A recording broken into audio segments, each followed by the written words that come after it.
करें शो।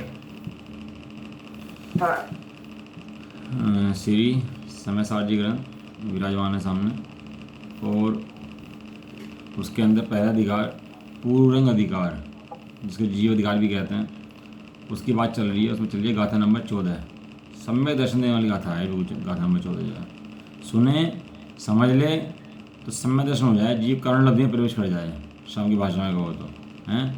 क्योंकि क्षरक्षम मिल गया, विशुद्धि भी है, बैठे हैं, देशना मिल गई, यहाँ सुन रहे हैं, और प्राज्ञ चिंतन करता है, और चिंतन करके बात को समझ जाता है, तो कर्ण लब्धि में प्रवेश करके जीव को सम्यक दर्शन प्राप्त हो जाता है। ऐसी बात है। गाथा पढ़ लेते हैं। जो पसदिय पाणम अवधपुट्ठम अर्णयम नियदम अविशेषम संयुक्तम तम सुदृढ़यम वियाणी अनबद स्पृष्ट अनन्य अरुजो नियत देखे आत्मिको विशेष अन्य संयुक्त उसको शुद्ध न तू जान।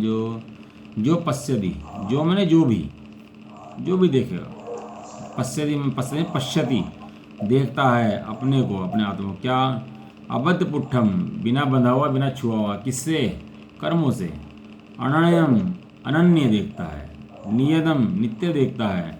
अविशेषम, अविशेष देखता है। असंयुक्त, असंयुक्त देखता है। उसे तुम शुद्ध ने, हे शिष्य शुद्ध ने तू जान। वियाणी मने जान उसको, वो शुद्ध ने है, जिसके द्वारा जीव ऐसा ऐसा देखता है, उसको तो शुद्ध ने जान।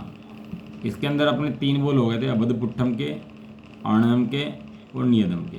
ठीक है ना। अभी अपन लोग आगे चलते हैं। इसके अंदर कमलनी पत्र का दृष्टांत आया था, मिट्टी का दृष्टांत आया था, और समुद्र का दृष्टांत आया था। जैसे कमलनी पत्र पानी के भीतर जाने पर भी पानी को छूता नहीं है, स्वभाव के नजदीक जाकर देखने पर कमलनी पत्र ने पानी को बिल्कुल भी छुआ नहीं है, स्पर्शित नहीं है। इसी प्रकार जीव कर्मों के बीच में रहने पर भी कर्मों से बंधा नहीं है, कर्मों से छुआ नहीं है। 2 विरुद्ध जातियाँ, एक जड़ है एक चेतन है, दोनों साथ में रह सकते हैं, एक प्रदेश में रह सकते हैं। साथ रहने में कोई विरोध नहीं है, साथ में रहने में कोई समस्या नहीं है। लेकिन समस्या कहाँ है कि वो एक दूसरे रूप नहीं होते। समस्या को खोलने का उपाय क्या है कि वो एक क्षेत्र में रहने पर भी एक दूसरे के रूप में नहीं होते, एक दूसरे परिवर्तित नहीं होते, एक दूसरे रूप में नहीं रहते, भिन्न भिन्न रहते हैं, वे अलग अलग रहते हैं। एक साथ रहें तो कोई दिक्कत नहीं है, रहते एक साथ, कोई दिक्कत हो ना। तो ऐसे व्यवहारिकता में तो एक ही दिखाई देते हैं। हाँ, एक दिखाई देने पर भी, दूर से एक देखने पर भी वे दोनों एक भी होते नहीं है। अलग अलग है। वहाँ अमूर्तिक प्रदेशों का पुंज चैतन्य मूर्ति आत्मा और मूर्तिक जड़ जड़ ये पुद्गल द्रव्य है, दोनों मिलकर कभी एक नहीं होते। एक जैसे दिखाई देते हैं लेकिन एक होते नहीं है। तो पहले बताया अबद्ध स्पष्ट कि कर्मों से बंधा नहीं है, कर्मों को छुआ नहीं है। नंबर बताया मिट्टी का दृष्टांत दिया कि मिट्टी के अनेक पदार्थ बने तो भी अनेक पदार्थों को बनने पर भी वो मिट्टी तो मिट्टी रहती है, मिट्टी अन्य पदार्थों रूप नहीं होती। मिट्टी अपना मिट्टीपना नहीं छोड़ती, वस्तु अपना स्वभाव नहीं छोड़ती, वस्तु वस्तु रहती है, पर्याय परिणमती रहती हैं, पर्याय के परिणमने से वस्तु को फर्क नहीं पड़ता, वस्तु पर्यायों से बाधित नहीं होती, पर्याय खत्म हो तो हो, वस्तु खत्म नहीं होती। हाँ, वस्तु तो वैसी की वैसी रहती है। आज तक इतने अनंत पदार्थों के अंदर एक भी पदार्थ खत्म नहीं हुआ आज तक इस दुनिया में से, एक पदार्थ का नाश नहीं हुआ और एक नया पदार्थ पैदा नहीं हुआ। जितनी जनसंख्या है उतनी ही है, जनसंख्या कभी घटी बढ़ी ही नहीं है, हैं? अब जनसंख्या बहुत हो गई कि भैया एक भी द्रव्य नहीं बढ़ा, कितने भी हो जाओ चाहे, हैं? तो ऐसे पर्याय खत्म होने के बाद भी द्रव्य खत्म नहीं होता। सोना क्या है, दृष्टांत दिया था कि उसके अंदर सोना नहीं, समुद्र के क्या है कि समुद्र के घटने बढ़ने पर भी समुद्र क्या हो जाता है, घट जाता है, बढ़ जाता है। लेकिन ऐसा घटने बढ़ने पर भी समुद्र कभी घटता बढ़ता नहीं है। समुद्र अपनी सीमा में रहता है और समुद्र उतना ही रहता है। समुद्र ये घटते बढ़ते नहीं है, समुद्र नहीं बाहर निकलते अपनी सीमा छोड़ करके, समुद्र तो वहीं रहता है और उतना ही रहता है। सब में दृष्टांत ऐसे लगते हैं, सूर्य के दृष्टांत में लगा लो, चांद में लगा लो, वो कोई भी अपने वृद्धि हानि रूप नहीं होता। वृद्धि हानि दिखती जरूर है, चंद्र ग्रहण लग गया, राहु ग्रहण लग गया, ऐसा ग्रहण लगने पर चंद्र सूरज दिखाई नहीं दे रहा बिल्कुल भी, थोड़ा कम हो गया, कम दिख रहा है, लेकिन ऐसा होने पर भी वो वृद्धि हानि रूप नहीं है, वो पूरा का पूरा है। कब पता लगेगा? स्वभाव के नज़दीक जाकर बैठकर देखने पर। एकम का चंद्रमा, दोज का चंद्रमा, तीज का चंद्रमा, चौथ का, पंचमी का, छठवीं का, ऐसा चंद्रमा बढ़ रहा है, लेकिन चंद्रमा बढ़ने पर भी और फिर बाद में घट रहा है, चंद्रमा घटने पर भी ना चंद्रमा बढ़ रहा है ना घट रहा है। कब पता लगेगी ये बात? उसके स्वभाव के नज़दीक जाकर बैठकर देखने पर पता लग जाएगी कि चंद्रमा ना घट रहा है ना बढ़ रहा है, चंद्रमा तो उतने का ही उतना है। सूर्य के आगे बादल आ जाएं और बादल चल रहे हों और कम प्रकाश आ रहा हो, दिख नहीं रहा हो, लेकिन सूर्य के स्वभाव के निकट जाकर बैठकर देखने पर सूर्य घटा नहीं है, सूर्य बढ़ा नहीं है, सूर्य तो उतने का ही उतना है। श्रद्धा है एक एक चीज़ के ऊपर, एक एक चीज़ के ऊपर श्रद्धा है। चाबी खो जाए कहीं हमारी हैं तो क्या लगता है कि चाबी नष्ट हो गई? कि नहीं भैया, चाबी तो वहीं की वहीं है जहाँ थी।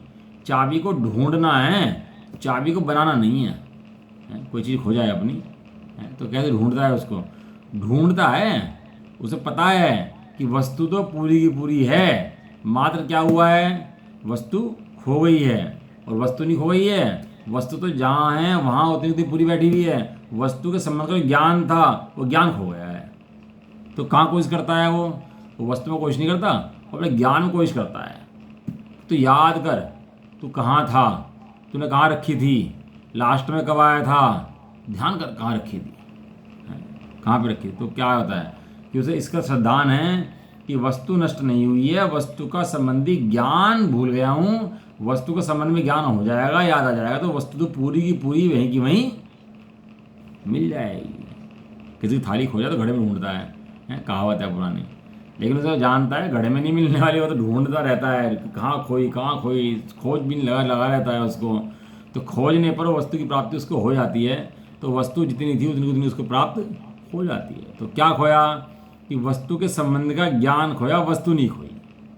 इस तरह यहाँ पर क्या हुआ कि वस्तु के संबंध का ज्ञान जो था वो खोया है। वस्तु जो आत्म वस्तु है वो पूरी की पूरी है और विद्यमान है और वैसी की वैसी है।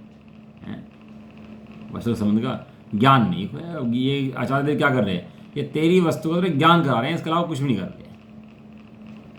भूला है स्वयं आत्मा को जो भुलाने के काबिल, आत्मनाया है अवसर सुनहरा चूक जाने के काबिल नहीं है। भूला है स्वयं आत्मा को, तू काया को प्रतिदिन सजाता। देखो भाई निकालता हूँ इसका बोर्ड हो जाना एक बार। मूढ़ काया को प्रतिदिन सजाता, नाना भूषण वसन पहनाता। छूट जाएगी एक दिन ये निश्चित, ममता करने के काबिल नहीं है।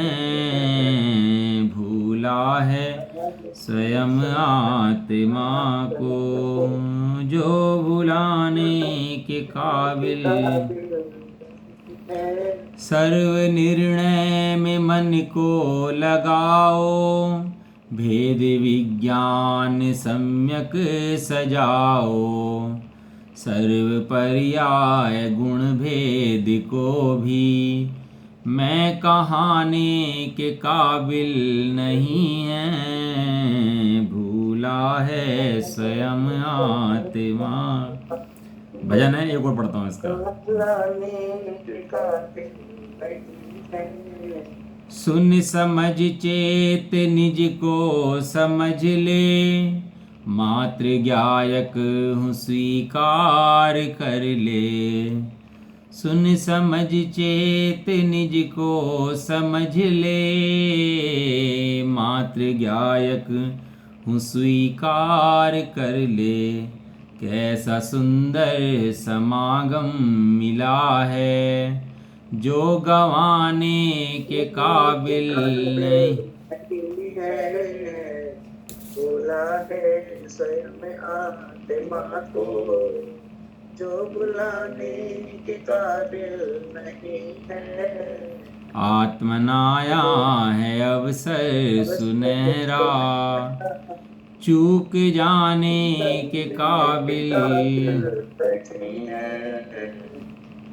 ऐसा चूक जाने का भी नहीं है वो सराया भैया। समुद्र के स्वभाव पर्याय के निकट जाकर अनुभव करने पर तो समुद्र में लहरें भी हैं, कूड़ा कचरा भी है, समुद्र भी जहाज भी तैर रहे हैं, मगरमच्छ मछली भी उसके अंदर ही हैं, लेकिन ऐसा होने पर भी वो ऊपर ऊपर हैं, उसके अंदर बैठते ही नहीं हैं, उसके अंदर घुसने की ताकत नहीं है। ऐसा वस्तु का स्वभाव है भाई। वस्तु अपने स्वभाव में किसी को प्रवेश होने देती नहीं है। एक वस्तु की अपनी अपनी स्वभाव की इतनी सामर्थ्य है कि कोई दूसरी वस्तु उसके स्वभाव में प्रवेश नहीं कर सकती और वो अपना स्वभाव छोड़ के बाहर जा नहीं सकती। ऐसा। अब अगला जो वो है बोल है, बोल नंबर 1 हो गया, 2 हो गया, 3 हो गया। चौथा बोल है गुण गुण भेद। चौथा बोल कौन सा है? गुण भेद। जैसे पढ़ो जी। जैसे जैसे जैसे सोने, जैसे समुद्र में जैसे जल है तो ये तो हो गया। जैसे सोने का चिकनापन, पीलापन, भारीपन इत्यादि गुण रूप भेदों से अनुभव करने पर विशेषता भूतार्थ है, सत्यार्थ है, तथापि इसमें जिसमें सर्व विशेष विलय हो गए हैं, ऐसे स्वर्ण स्वभाव के समीप जाकर अनुभव करने पर विशेषता अभूतार्थ है, असत्यार्थ है।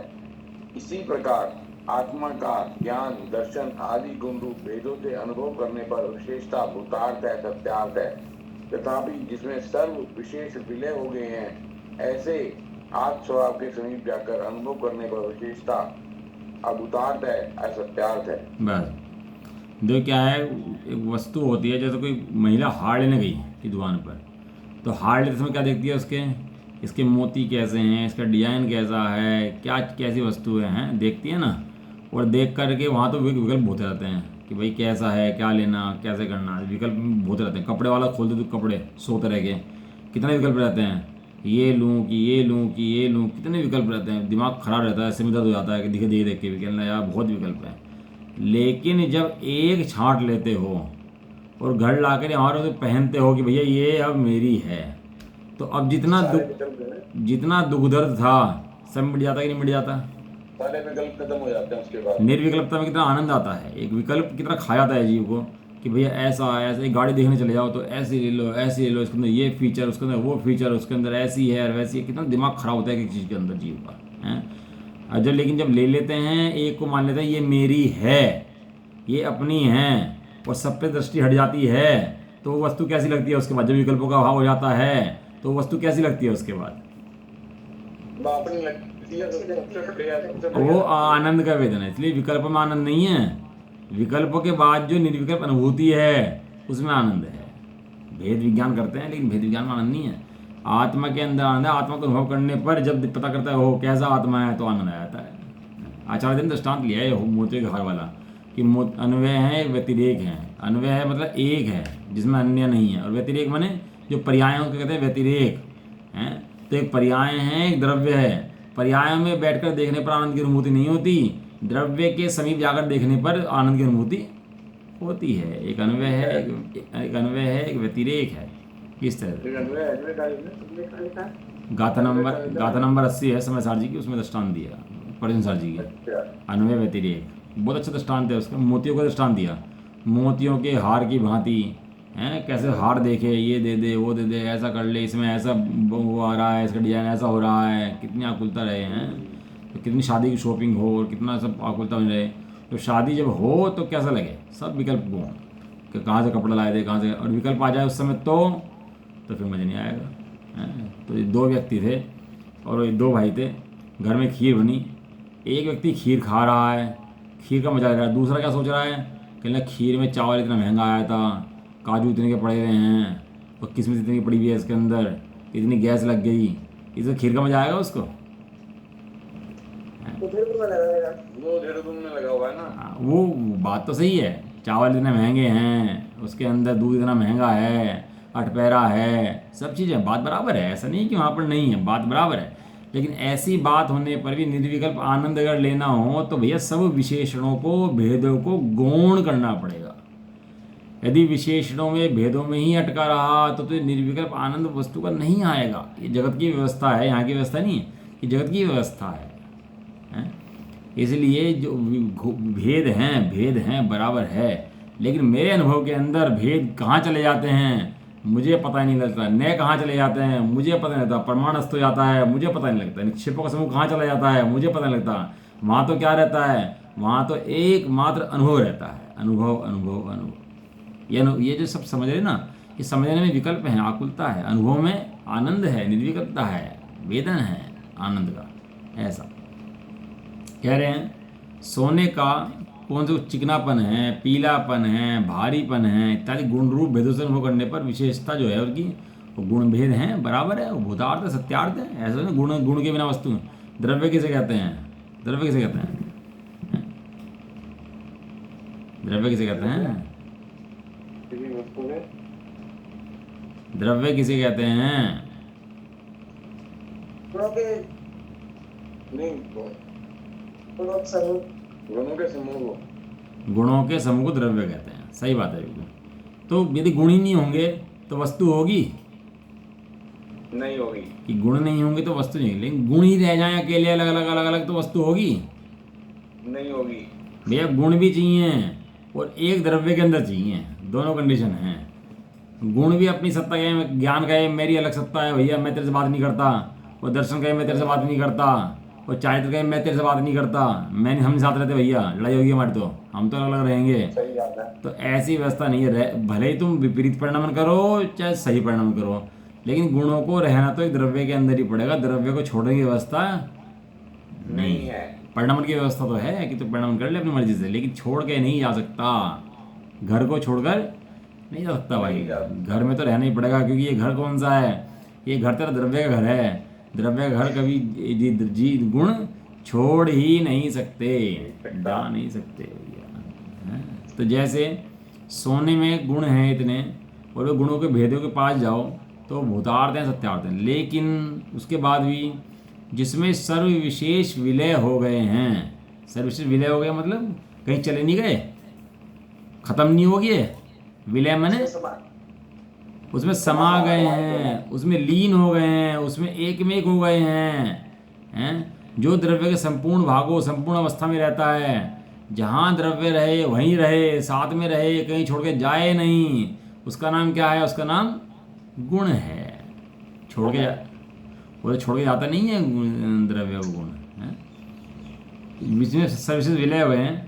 ऐसे स्वर्ण स्वभाव के समीप जाकर अनुभव करने पर जो गुण थे वह भूतार्थ हैं, असत्यार्थ हैं। वो अपनी सत्ता बना ले, अपनी पार्टी बना ले, नहीं कि मेरी पार्टी है भैया, मेरी पार्टी है, उनको भैया ऐसा नहीं होगा, इसके अंडर में ही काम तुझे करना पड़ेगा, अंदर में ही रहना पड़ेगा, और स्वतंत्रता से रहे, गुरुओं के अनुशासन में रहकर स्वतंत्र हो। क्या क्या बात है, चढ़ाने की बात है ना, कि स्वतंत्र होना है, कि हाँ भैया गुरुओं के अनुशासन में रहकर स्वतंत्र हो। यदि गुरुओं का अनुशासन नहीं होगा, वो स्वतंत्र होगा तो स्वतंत्र नहीं होगा, स्वच्छंद होगा। हमारे सिर पे भगवान विराजमान हैं, गुरु विराजमान है, शास्त्र विराजमान है, अब इनको सुनकर पढ़कर स्वतंत्र हो, कोई दिक्कत नहीं है। लेकिन अगर तूने इनके सिर पे रखे बिना इनकी अवहेलना करे और स्वतंत्र माने तो स्वतंत्रता नहीं है, स्वच्छंदता है भाई। स्वर्ण स्वभाव के नज़दीक जाकर अनुभव करने पर विशेषता कैसी है, अभूतार्थ है, असत्यार्थ है। प्रत्येक वस्तु में लगाए ना, ऐसी प्रत्येक वस्तु में ऐसे ही है, ऐसा किसी है नहीं कोई वस्तु में, सब वस्तु में ऐसा ही है।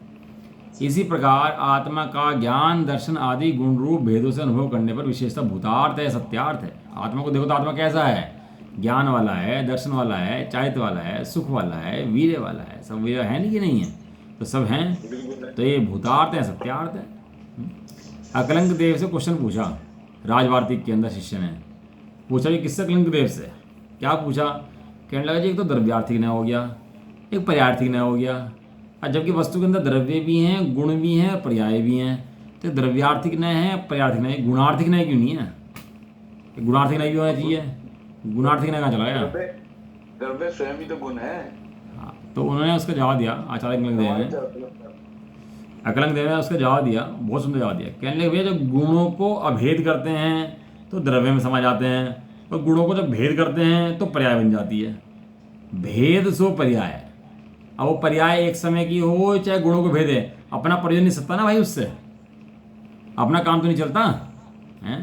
चाहे हम इसके सोने के पीलेपन देखें, चिकनेपन देखें, भारीपन देखें, चाहे हार देखें, मुकुट देखें, उससे काम नहीं चलता ना।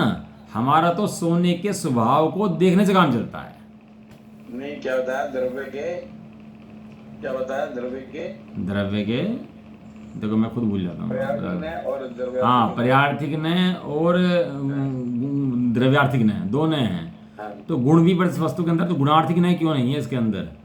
तो वो बताया कि गुणों को जब अभेद कर लेते हैं तो अनुभव में आत्मा आ जाता है, और जब गुणों को भेद करते हैं तो पर्याय बन जाती है। जब गुणों में भेद कर दिया तो पर्याय बन गई। हाँ, अभेद करा तो द्रव्यार्थी न्याय। द्रव्यार्थिक न्याय आ गुण जाता तो सर समाई जाए, गुण तो द्रव्य में आई। है। हाँ, लेकिन जब गुणों पे लक्ष्य करते हैं, गुणों के द्वारा पहचान करते हैं, तो वो उस समय पर्याय का लक्ष्य करते हैं, उसमें भेद का लक्ष्य करते हैं। भेदे से पर्याय, जो भेद को प्राप्त हो सो पर्याय है। अब यदि गुणों भेद को भी देखो, मैं ज्ञान वाला हूँ, दर्शन वाला हूँ, चारित्र वाला हूँ, ऐसे भेद से भी वस्तु को देखे तो वस्तु की सिद्धि नहीं होती। वस्तु की सिद्धि एक अभेद अखंड ज्ञायक देखने से होती है। समझ में आया? वस्तु के स्वभाव के निकट जाकर देखो। और एक दिन दीपाली बैठी थी तो बात चल रही थी, सोना क्या भाव है कि सोना 40,000 रुपये, चांदी क्या भाव है, चांदी 60,000 रुपये। तो दीपाली बोली, कहने लगी चांदी लोहे से में ज़्यादा महंगी होगी। हैं? क्या बोली? क्यों दीपाली याद है? चांदी सोने से ही महंगी होगी।